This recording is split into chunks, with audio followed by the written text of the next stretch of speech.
अभी एक दिन अखबार में पढ़ा कि शहर की सबसे बड़ी और पुरानी यूनिवर्सिटी में रजिस्ट्रार की प्रोफेसरों के साथ धक्का मुक्की और हाथापाई हुई।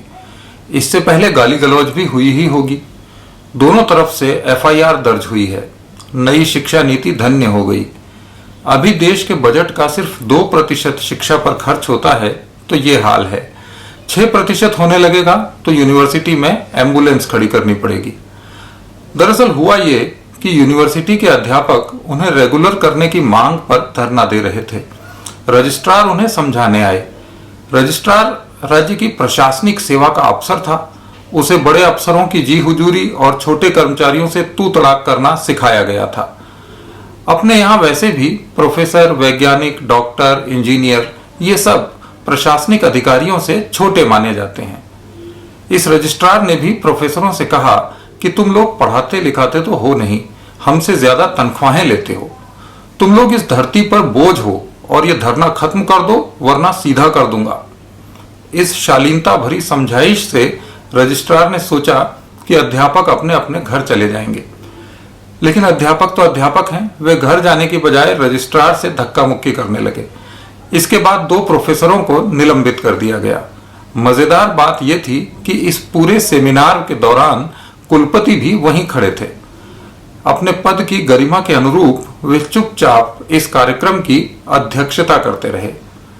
जब सब हो गया तो आखिर में उन्होंने रजिस्ट्रार से कहा कि तुमने बहुत बदसलूकी की है, अब छुट्टी पर चले जाओ। रजिस्ट्रार ने कार्यक्रम समाप्ति की घोषणा करते हुए कहा कि मैं प्रशासनिक सेवा का अफसर हूं, कुलपति के अंडर में नहीं आता। मुझे छुट्टी पर भेजना है तो पहले सिंडिकेट की मीटिंग बुलाओ। अब कुलपति सोच रहे हैं कि पहले सिंडिकेट की बैठक बुलाएं या कैंपस में पुलिस बुलाएं।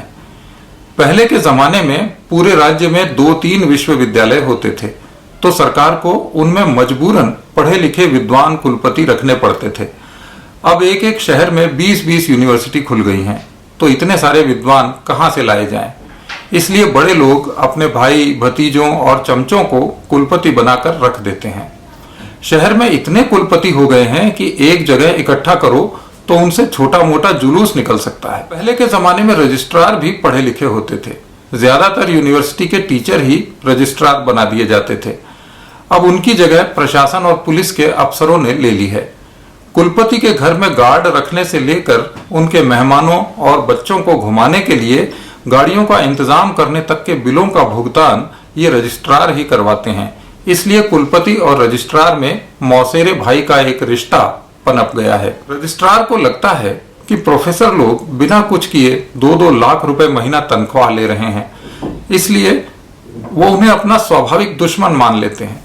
रजिस्ट्रार को लगता है कि रिसर्च वर्क और बच्चों को पढ़ाने से ज्यादा मेहनत और दिमाग तो जमीन का फर्जी नक्शा पास करने या बजरी के अवैध ट्रक से वसूली करने में लगता है। इसलिए रजिस्ट्रार को प्रोफेसर इकोनॉमी पर बोझ लगते हैं।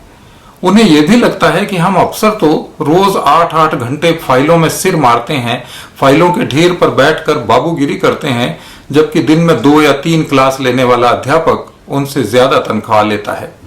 इसी कुंठा और ग्लानि में घुलता हुआ रजिस्ट्रार प्रोफेसरों को गरियाने निकल पड़ता है। वैसे भी कुलपति और रजिस्ट्रार का काम अब यह रह ही नहीं गया है कि वे पढ़ाई या रिसर्च का काम करवाएं। उनका पहला काम अपनी कुर्सी सलामत रखना और दूसरा काम अपने आकाओं से दूसरे प्रोफेसरों की चुगली करना हो गया है। इसके बाद बाकी कामों की फुर्सत कहां बचती है। शिक्षा में स्किल का प्रयोग होता है। चापलूसी, चुगलखोरी और निंदा आज के समय की सबसे बड़ी स्किल है। मैंने एक प्रोफेसर से पूछा, आप लोग धरना क्यों देते हैं? शोभा नहीं देता। वे बोले, वर्षों से मांग कर रहे हैं कि हमको परमानेंट कर दिया जाए। रजिस्ट्रार और वीसी सुन लें तो हम सड़क पर धरना देकर क्यों बैठें। लेकिन फिलहाल प्रोफेसर लोग सड़क पर बैठे हुए हैं, कुलपति अपने घर में बैठे हैं और रजिस्ट्रार हॉस्टल से लड़के बुलाकर प्रोफेसरों को पिटवाने का इंतजाम कर रहे हैं। शिक्षा जगत में क्रांति हो रही है। थोड़े दिन पहले ही हमारे यहाँ एक यूनिवर्सिटी के कुलपति रिश्वत लेते रंगे हाथों गिरफ्तार हुए थे। बाद में पता चला कि उन पर हत्या का एक मुकदमा भी चल रहा है। बड़े शिक्षाविद हैं, समृद्ध बायोडाटा है। जेल चले गए वरना जिस रफ्तार से आगे बढ़ रहे थे लगता था चुनाव लड़ेंगे। शिक्षा आदमी को आदमी होने की समझ देती है। वे समझ गए थे कि आदमी कैसे बना जाता है। सड़क पर तंबू लगाए धरना देते प्रोफेसरों को अभी ये बात समझ में नहीं आई है। वे निलंबित होते रहेंगे और अदालतों में घिसटते रहेंगे। रजिस्ट्रार उन्हें धमकाते रहेंगे और कुलपति अपनी अगली बड़ी नियुक्ति के इंतजार में चुप रहेंगे। जो बच्चे यूनिवर्सिटी में पढ़ने आए थे वे प्रोफेसरों की पिटाई का वीडियो बना रहे हैं। भविष्य उज्जवल है।